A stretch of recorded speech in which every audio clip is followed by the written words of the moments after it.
जनूबी ईरान के सूबे हरमज़गान में धमाकों का सिलसिला जारी है, जहां अब तस्वीराती अहमियत के हामिल कस्बे सिरेक में एक जोरदार धमाके की इत्तला मौसूल हुई है।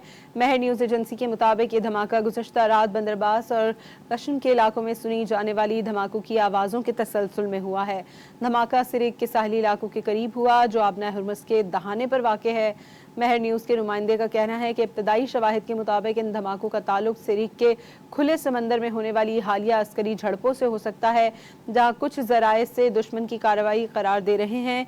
वहीं ईरानी खबर रसा इदारे नूर न्यूज़ ने दावा किया है कि सिरेक मुकम्मल तौर पर महफूज है और वहाँ किसी बड़े नुकसान की इत्तला नहीं मिली। जनूबी ईरान के सूबे हरमज़गान में धमाकों का सिलसिला जारी है, जहां अब तस्वीराती अहमियत के हामिल कस्बे सिरेक में एक जोरदार धमाके की इत्तला मौसूल हुई है। महर न्यूज़ एजेंसी के मुताबिक ये धमाका गुज़श्ता रात बंदरबास और कश्म के इलाकों में सुनी जाने वाली धमाकों की आवाज़ों के तसलसल में हुआ है। धमाका सिरेक के साहली इलाकों के करीब हुआ, जो आबना हुर्मुज़ के दहाने पर वाक़ है। महर न्यूज़ के नुमाइंदे का कहना है कि इब्तदाई शवाहिद के मुताबिक इन धमाकों का ताल्लुक सिरेक के खुले समंदर में होने वाली हालिया अस्करी झड़पों से हो सकता है, जहाँ कुछ ज़राए से दुश्मन की कार्रवाई करार दे रहे हैं।